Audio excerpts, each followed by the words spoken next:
pouquinho dos internacionais dentro das nossas soluções, porque a gente acredita em parceria, certo? Aê. Acreditamos em ecossistema, ele não precisa ficar preocupado, tá certo? Tá bom. Aqui pelo Paulo Vitor, do Inovabra Bradesco, mais conhecido como PV. Vamos lá. Serpro, seja muito bem-vinda. Do Marino, do CPQD. Estou responsável pela área de vendas e desenvolvimento de mercado no CPQD, tá bom? Sou gerente de departamento no Serpro de negócios de governo digital. Então, o Serpro é uma empresa pública que atende o governo. E o meu departamento especificamente está com todas as soluções de governo digital, o GovBR, o portal, é a solução de autenticação, né? Provavelmente vocês já têm a sua conta GovBR para acessar serviços públicos, né? Hoje a gente está com mais de 150 milhões de usuários cadastrados, então é um desafio imenso, né? A gente evoluiu muito, mas ainda tem muito desafio, muito a melhorar, e acredito também que as parcerias e essa interação com o mercado, a gente já, né, parceiro da Oracle, de outras empresas, né, a gente usa muita solução aí de tanto nacional como também de parceiros de empresas de fora também. O Paulo Vitor, todo mundo conhece mais como PV. Eu sou Product Manager no Inovabra. Inovabra é o departamento, né, a área de inovação ali do Bradesco. A gente tem diversas frentes olhando para as principais tecnologias emergentes, o que ela pode trazer ali de novos produtos, novos serviços, melhorar ali para o nosso cliente Bradesco. E também com interação bastante focada, não só com startups, mas com grandes corporates. Atualmente eu venho como responsável ali de frente voltada, né, para a parte de identidade digital, e é um pouco aquilo que a gente vai explorar hoje no nosso painel. Marino, eu sou gerente de produtos de identidade digital no CPQD. Estou no CPQD desde 2014, passei por várias áreas, vários desafios ali. Em 2016 a gente começou um projeto que era blockchain além das criptomoedas. Então você não podia estudar criptomoedas. E o que fazer com blockchain além disso? A gente começou a estudar algumas aplicações de identidade digital. Ela se mostrou logo uma aplicação muito óbvia para isso. E aí você tem todo um universo, né? Um universo apaixonante, essa questão da identidade. A gente resolveu aí a pior experiência, né, que a gente tem hoje no mundo digital, que é se registrar, se identificar e se autenticar. E disso saiu um produto, né? Esse produto que a gente está conversando aqui um pouco, que é o ID. Espero trazer um pouco dessas experiências para vocês hoje. Payments and Fraud Reports traz que o crescimento da fraude no e-commerce desde 2021 foi de 62%. Mas aí tem uma curiosidade que é a chamada first fraud, né? Aquilo que todos aqui conhecem muito melhor que qualquer coisa que eu tentasse dizer aqui. Mas durante muito tempo a gente está metido nesse assunto de prevenção a fraudes há pelo menos 15 anos. E parece que no passado a gente falava muito de third party fraud. Então a gente tinha um problema que eram os bandidos, né? Entre aspas. Mas a gente percebe o crescimento do first fraud. E aí certamente a identidade pode nos ajudar muito nesse sentido. E alguns números aí desse report traz, por exemplo, pelo menos mais de 30%, na ordem de 34% dos estabelecimentos comerciais já tiveram experiências com esta fraude, né? Aí o chargeback é talvez a forma mais conhecida de se dizer. E com detalhe, né? O gasto que esses estabelecimentos têm para recorrer a isso, né? Com esses litígios é muito grande. Então, para cada $100, a gente está falando de números mais globais, para cada $100 de litígio se gasta $35. Mesmo que a coisa saia bem no final, ainda assim tem um gasto. Então, identidade está todo o tempo, a gente está ouvindo, e principalmente com novas tecnologias que podem suportar soluções de identidade digital. De tecnologia, nós temos o Serpro com tamanha responsabilidade, olhando como país, e nós temos aqui a representação de um setor tão relevante nesse contexto, que é o setor financeiro. Da gente olhar para as situações, que é aquela do copo meio vazio e o copo meio cheio. Então, do ponto de vista de governo, de identidade no governo, apesar de todas as dificuldades dos nossos desafios, eu acho que a gente tem a capacidade de olhar para o copo ainda meio cheio. Considerando, assim, só para contar um pouquinho da historinha, eu acho que a gente, como cidadão, todo mundo se lembra, né? Já passou por isso aqui. Há 4 anos atrás, né, cada instituição de governo, cada órgão, tinha sua própria solução de autenticação. Então, a Receita Federal, a Senatran, os órgãos, cada uma mantinha sua própria solução para acesso aos sistemas, né? Isso para o usuário, para o cidadão, é muito ruim, porque a gente tinha que ter um ID e uma senha para cada segmento ou para cada serviço, né, diferente. Então foi um passo, talvez um passo mais importante na transformação digital, foi a criação de uma base única de acesso, para criar o acesso único aos sistemas, né? Recentemente nós conversei com um país, com Angola, às vezes vem outros países fazer benchmark conosco, que ainda estão começando, né, avançando aí na transformação digital, então é a base, é o começo, para facilitar, né, para trazer facilidade para o cidadão, para o usuário. Então, a pandemia ela foi um acelerador, né, então, isso para atender aquela situação momentânea que exigia um momento, por exemplo, a prova de vida.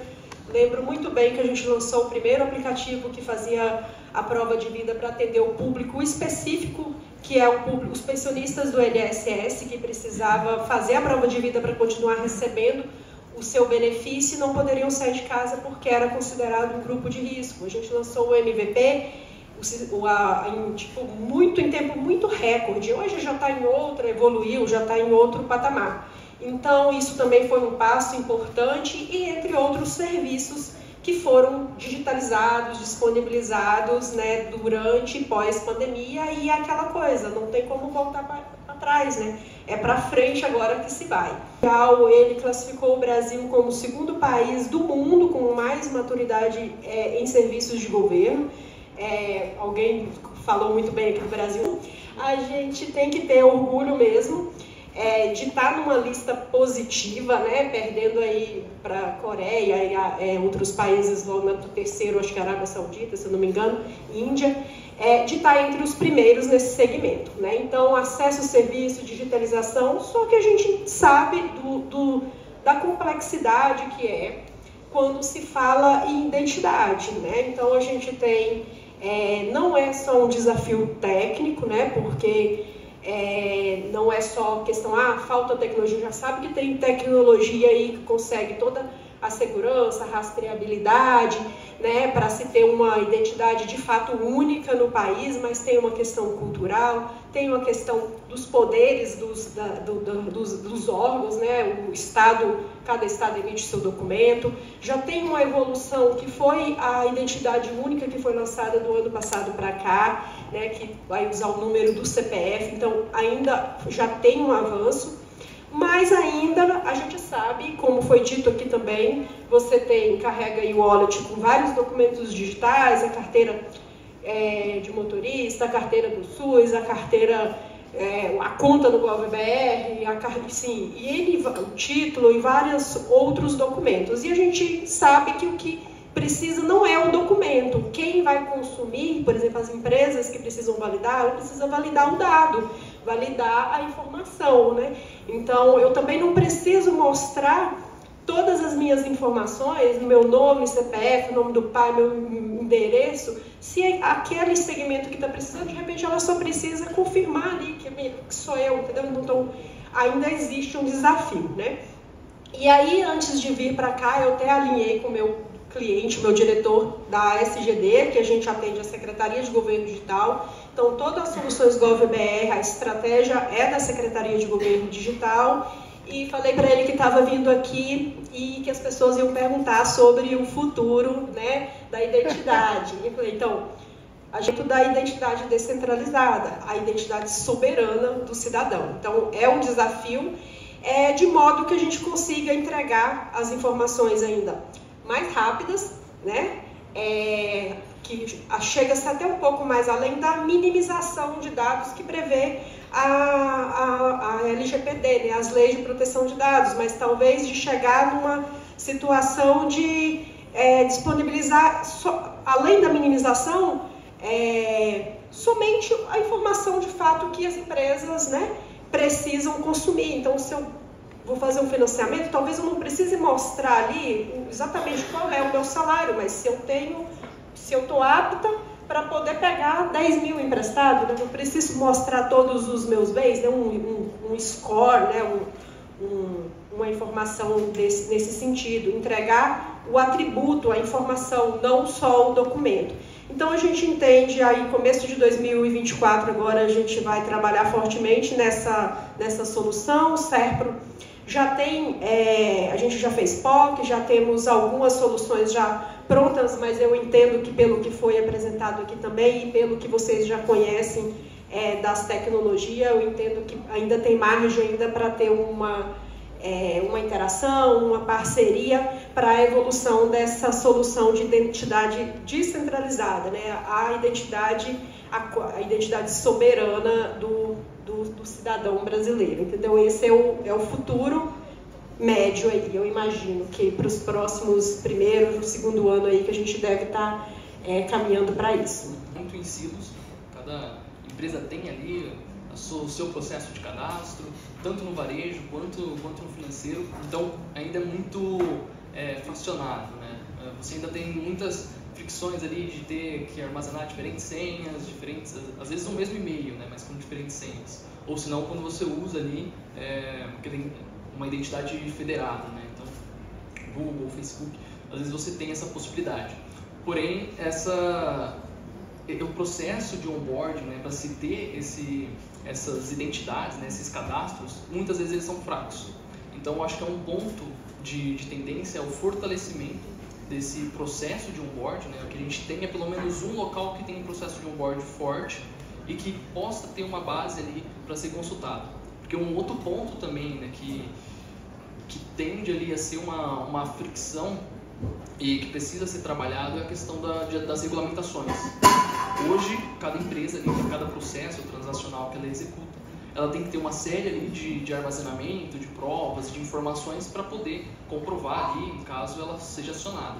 Então, é necessário ali uma tendência que tenha ali uma conversa entre os órgãos reguladores para poder revisar como vai funcionar, qual vai ser a base central, onde vai poder ser consultado esses dados em si, para que cada empresa não tenha que armazenar todas aquelas informações e aí realmente consiga armazenar apenas o mínimo necessário ali, ou uma comprovação, por exemplo, da renda dela para poder executar um processo.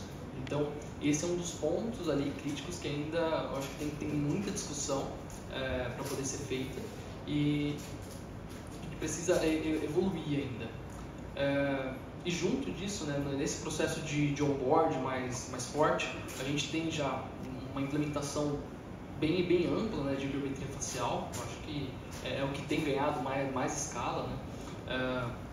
Mas também tem outros processos, outras biometrias também que podem entrar disso, né? A questão de você ter uma adoção mais forte de machine learning e também entender qual é o device que a gente está utilizando e qual o comportamento dele. Então, acho que esse é um outro processo também que está evoluindo. Então, tem empresas ali buscando, trazendo soluções onde você tem ali, utilizando diversos sensores, né, do próprio dispositivo do cliente para poder identificar, né, se ele está numa situação comum para poder fazer uma operação, seja financeira, uma compra no varejo. Então, é um ponto que a gente acredito que vai ver evoluir bastante e que é necessário até mesmo para a existência de uma identidade centralizada. Porque a identidade centralizada, ela vai trazer alguns componentes, né, um verificador, um emissor de credencial para você poder comprovar, mas ainda assim você traz também o conceito de uma wallet do cliente. A partir do momento que ele tem uma wallet, eu preciso ter um processo muito robusto para poder comprovar que aquele cliente ele realmente está em posse daquela wallet, ele pode executar uma determinada transação. Então, Então, acho que esse é um ponto crítico, é um ponto que acho que o setor financeiro tem muito a contribuir na questão, porque a gente já tem de processos hoje para poder liberar ali a realização de uma transferência financeira. Tá, a gente não tem confiança no mundo digital, nós não temos confiança nas transações que nós estamos fazendo. Gente, isso gera um custo absurdo de identificação, de validação dos dados todas as vezes. Isso também piora muito a jornada de quem está transacionando no mundo digital, tá? Justamente porque nós não conseguimos criar o melhor do mundo físico com o do mundo digital, né, gente? Porque no mundo físico, quando eu provo a minha identidade, a pessoa não está confiando no dado que eu estou autodeclarando, né? A pessoa está confiando no documento que o governo me emitiu. Eu sei que é de total interesse do governo que ele consiga colocar na mão do cidadão uma identidade que ele consiga usar no mundo digital de uma forma tão natural e simples como a gente usa no mundo físico, que é o prova minha credencial, né? Então aí que está a diferença, é gerar provas sobre a minha informação, não é só colocar meu dado ali e ó, coloca o meu dado, agora você que vai ter que verificar se esse dado está correto ou não, né? E muitas vezes a gente erra e nós deixamos de provar, de autorizar o bom, né? Quantas vezes o e-commerce ele não autoriza o bom comprador porque ele não tem confiança em cima daquela transação, né? Então, eu acho que mais do que evitar fraude, agora eu tenho que parafrasear aqui o Pedro e dar o crédito a ele, é você provar o bom, você aprovar o bom, você vender para o bom, você conseguir fechar, você valorizar aquele cliente que está correto, né? E tem muita gente boa, nós somos a maioria, mas nós não temos os artefatos corretos. Então, acho que o advento ali da biometria facial, né, de fusão que está tendo aqui com biometria facial, não tem bala de prata no fim do dia. Você tem que usar diversas tecnologias para conseguir colocar essa camada de segurança, mas com certeza a falta de você conseguir dar para as pessoas o controle sobre as suas informações e elas poderem reutilizar, trazer a sua própria identidade. Então, ao invés de eu criar toda vez identidade, eu conseguir trazer minha própria identidade para transacionar, essa é uma tendência, tá? Bala de prata. Isso a gente também já aprendeu ao longo desses anos. Não existe uma solução que resolve. A gente tem que fazer a melhor soma delas, né? E só o Brasil subiu 4 ou 5 posições no índice de inovação global. Aquele índice que é global mesmo, né? Nós estamos entre os 50, nossa posição acho que é 47ª. Por que eu estou falando isso aqui? O que tem a ver isso, né? Isso tem a ver porque um dos pilares que são considerados no cálculo desse índice é a questão da inovação do governo digital, essa coisa toda. E no caso do Brasil, esse foi o pilar que mais contribuiu para a subida no nosso índice. Então, acho que me lembrei disso. Eu, desculpa, estava aqui no celular procurando, viu, gente? Pois é, porque eu queria falar com mais certeza as datas, porque o cash aqui na sexta-feira já está meio ruinzinho, né? Mas é isso, a gente subiu 4 ou 5 posições e o governo digital teve um peso relevante nisso. Então, realmente, o Brasil é tudo isso.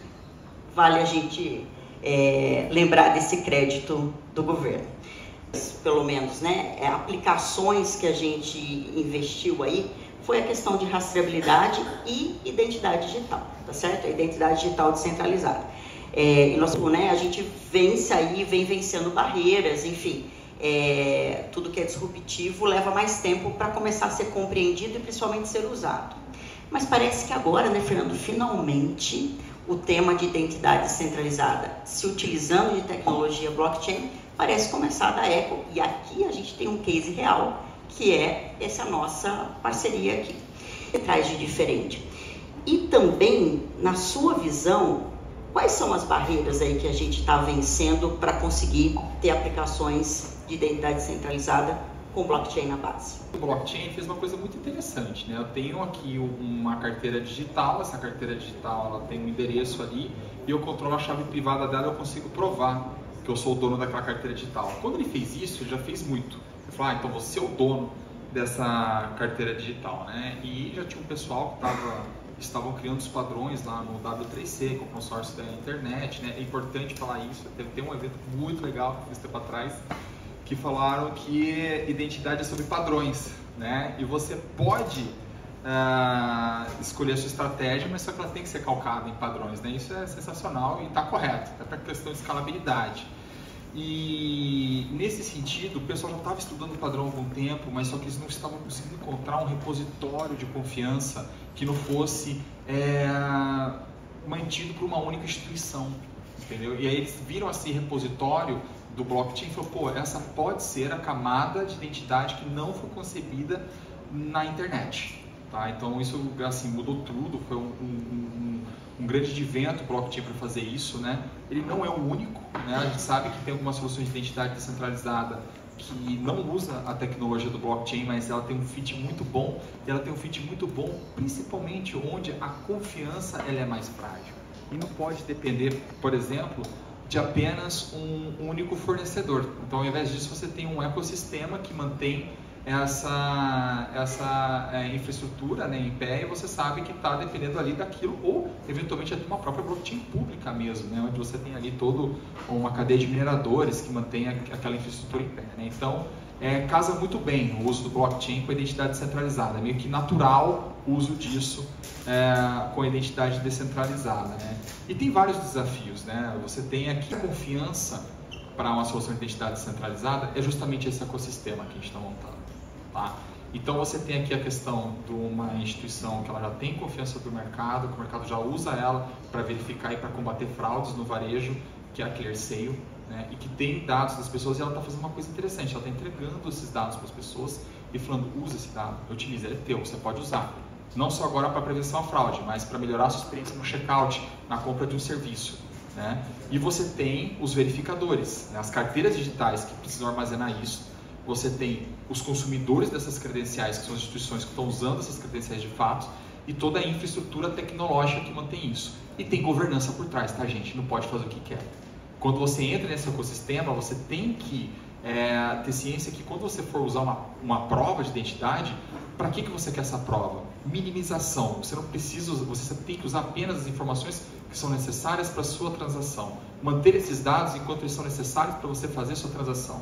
Você é uma carteira digital, você tem que estar certificado de que você não está fazendo o uso de credenciais sem autorização do indivíduo, dono daquelas informações, e que tampouco você tem ali vulnerabilidades que permitam o vazamento dessas informações, né? E o emissor, mesma coisa. Quais são os critérios que o emissor está usando para emitir aquelas informações, para testar aquelas informações? Quando você cria essa governança, você cria a confiança desse ecossistema.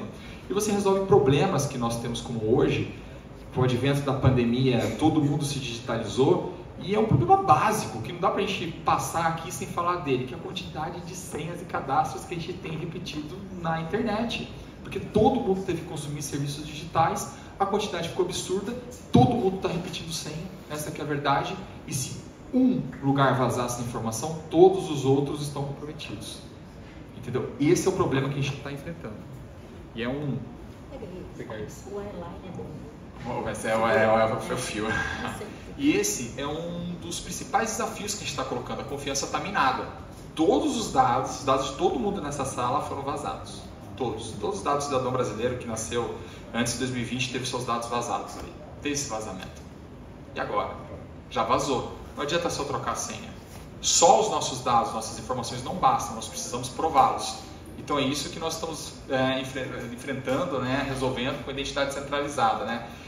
Quando você fala de desafio, eu vou ter que citar de novo o ecossistema. Agora eu vou falar de desafio, né, essa parte boa. Bom, o desafio teve que falar sobre isso sozinho, né? Desde 2018 foi um grande desafio, era um assunto bem árido, ficar falando de identidade descentralizada, e a gente teve que fazer um trabalho de evangelização, que foi bem mais difícil do que eu esperava, tá? Você me avisou, mas foi mais difícil. E a questão do ecossistema, entendeu? Porque você precisa ter emissores de confiança, você precisa ter carteiras digitais e você precisa ter valor. A pessoa, tá bom, tem uma credencial, eu uso onde?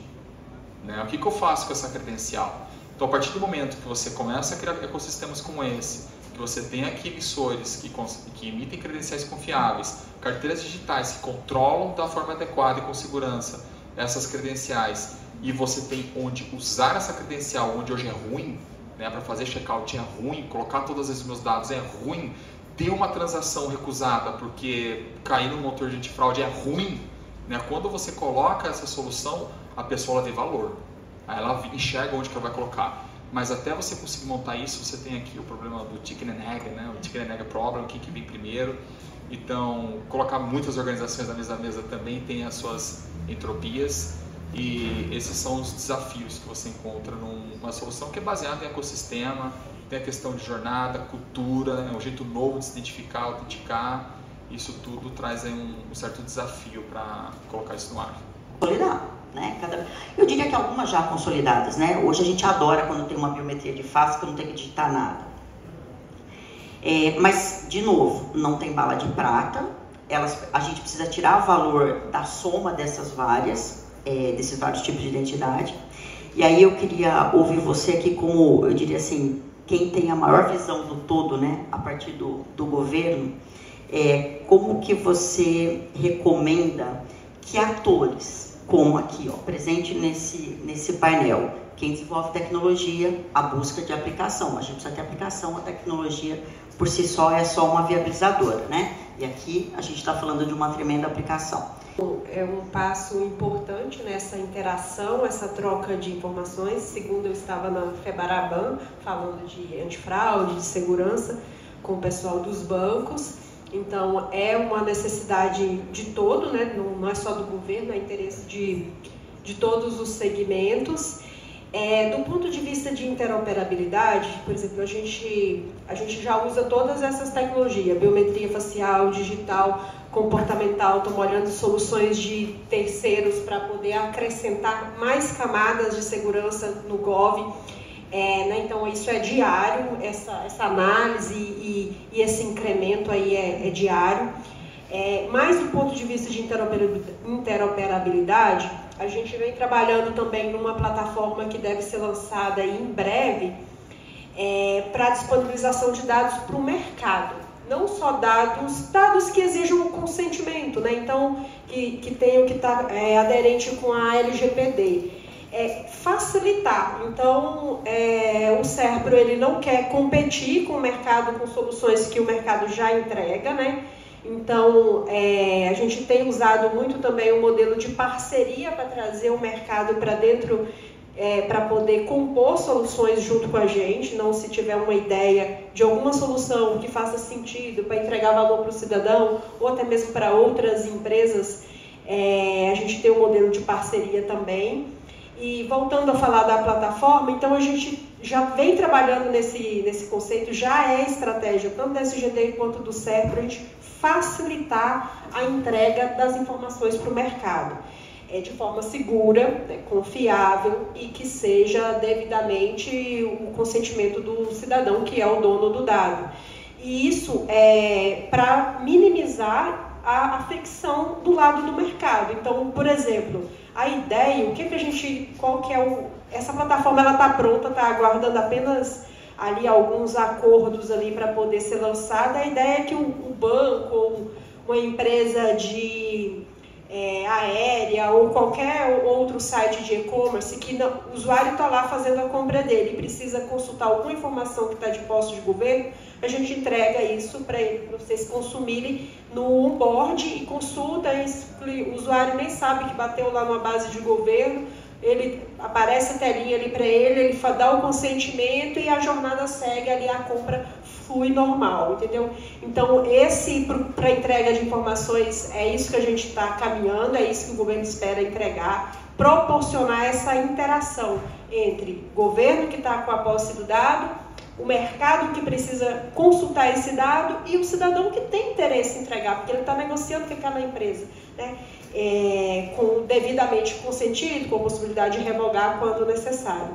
E acho que essas conversas e também a possibilidade de parceria pode ser uma boa de trazer o mercado para junto do SERPRO e do governo para poder pensar em soluções juntos. É diferente, né? A gente não está promovendo nada porque alguém está mandando, é porque precisa e parece fazer sentido.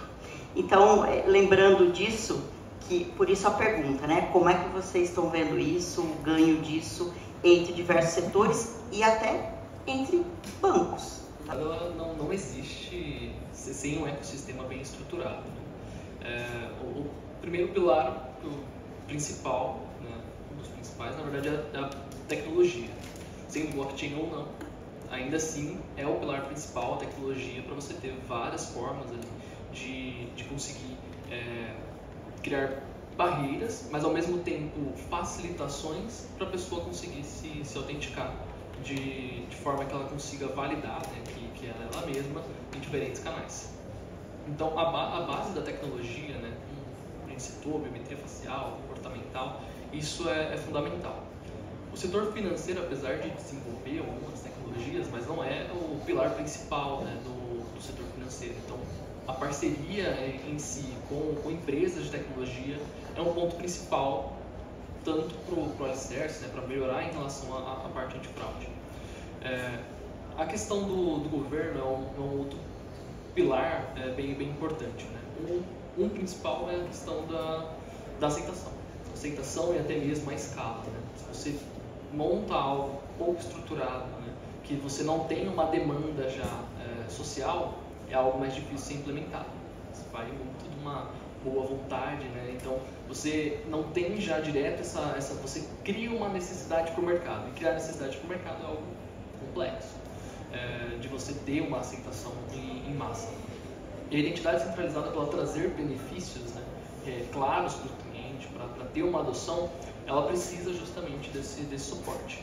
Então o governo, assim com o GovBR, né, que tem uma ampla adoção, a identidade centralizada ela vem no mesmo caminho. Eu acho que um outro ponto principal é a questão da padronização e regulação.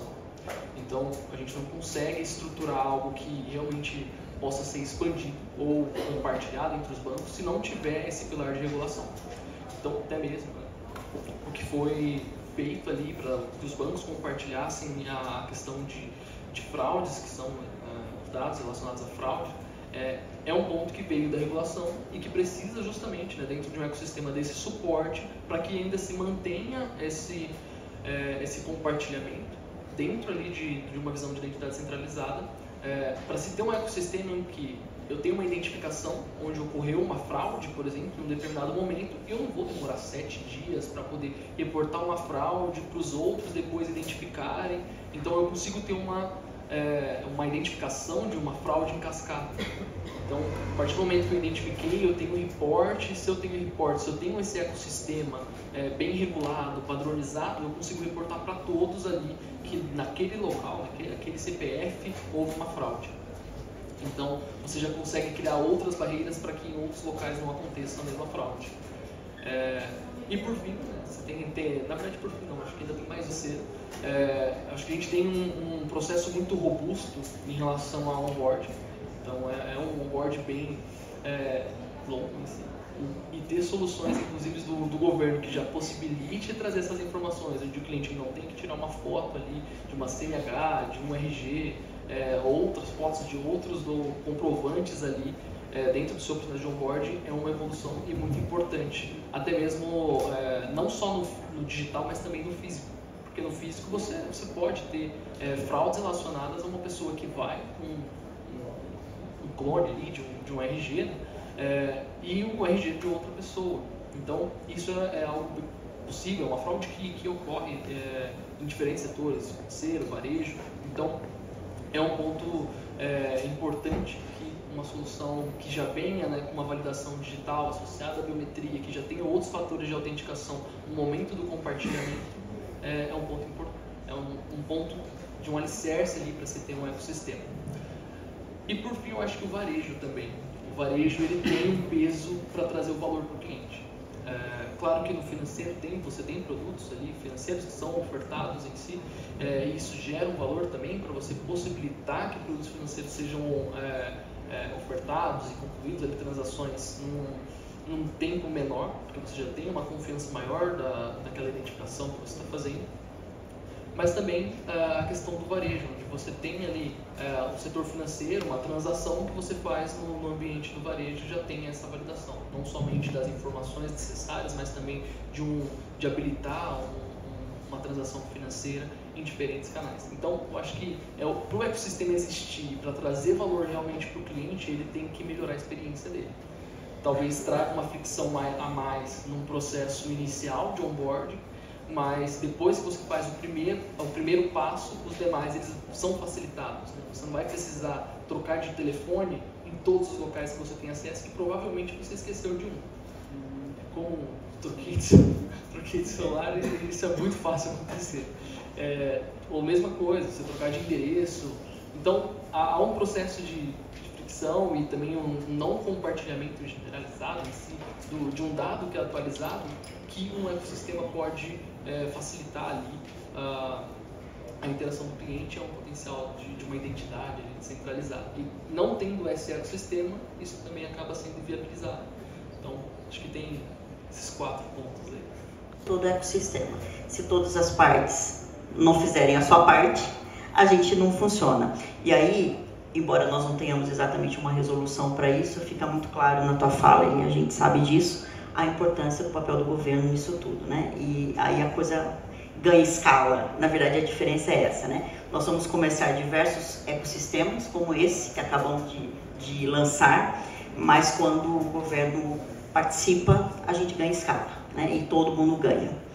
E aí, falando do cidadão / consumidor em seus diversos sapatos, né? Como é que e ele passa nesse contexto da identidade centralizada ser dono, ele gere e ele é dono da credencial dele de fato.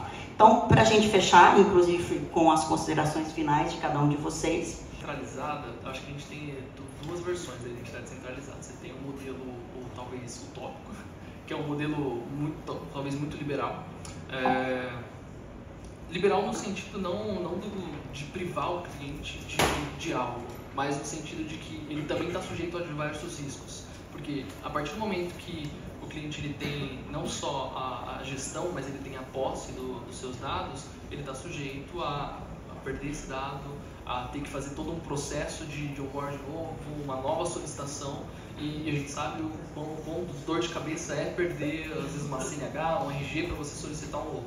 Então, é um processo moroso, considerando que você pode ter diversas credenciais, isso pode se replicar ali para todas as credenciais que você emitiu, para você ter um processo robusto ali para ter elas de volta. Então, eu acho que é um ponto importante a questão do cliente ele ter a autonomia, ele poder gerenciar suas credenciais, ele ter uma visão de com quem que ele está compartilhando, com quem que ele não está compartilhando, que é uma mudança de paradigma com que a gente tem hoje das identidades federadas, né? Não exatamente do nome, mas as identidades federadas que a gente olha bastante para a questão das Big Techs, porque você não tem uma visão muito clara de todos com quem você está compartilhando, você não tem essa autonomia tão grande sobre os seus dados. Claro que a LGPD está ali para dar o seu suporte, mas não é tão fácil acesso assim. Você vê tudo que você está compartilhando e você tirar um determinado compartilhamento, isso é justamente uma mudança para você trazer uma visão mais clara para o cliente, é você ter uma aba ali de quem que tem o meu número de telefone, eu conseguir visualizar todos que têm o meu número, se eu mudar de número, com quem que eu quero atualizar, com quem que eu não quero. Então, ter uma autonomia maior para você ter essa percepção de com quem realmente está compartilhado, quem que eu vou revogar, quem não vou e quando vou atualizar. Então, acho que é um ponto bem importante que eu vejo ali que ainda precisam ser desenvolvidas soluções onde tenha empresas ali, talvez, que possam fazer essa custódia das informações dos clientes para mantê-las seguras e também numa necessidade, né? De você trocar de um celular, de você ter um backup ali. Então, eu acho que é um ponto que talvez a posse em si da informação fique numa determinada outra empresa que possa garantir essa segurança e que o cliente ele possa fazer essa interação e essa gestão em si. Tendo total liberdade, né, total liberdade em manter os seus próprios dados, porque quando se fala de mercado, normalmente o mercado tem o seu público-alvo segmentado, de faixa etária, de idade a tal. Quando fala de soluções para o governo, é o Brasil inteiro. Os mais de 200 milhões de cidadãos. E isso tem pessoas com alto grau de conhecimento, pessoas com pouco grau de conhecimento, na minha própria família, né? Estou lembrando aqui das pessoas da própria família, que não consegue usar um celular direito, que não consegue, que perde a senha e tem dificuldade. Então, nessa questão da identidade descentralizada, eu também acredito que o melhor caminho seja a cooperação né? A cooperação entre uma entidade ali que mantém os dados, obviamente trazendo toda essa questão da segurança, da transparência, da confiabilidade, né? Então eu imagino que seja esse o caminho para a gente manter, porque a gente já pensa trazendo o cidadão sempre para o centro, já é um objetivo, né, do governo, da SGD, sempre que pensar em soluções. E vem esse desafio aí da usabilidade, da segurança, de chegar nesse equilíbrio. Mas é continuar melhorando o que a gente já tem. Controle, mais privacidade, mais segurança, mais responsabilidade e menos fricção. Muito bom, muito bom, muito obrigada. Olha, foi aqui, olha! Uhul, olha! Que lindo, obrigado, meninas! Meninas não, mulheres. Como é que quer falar? Meninas! Uhul! Olha, isso aqui é emblemático.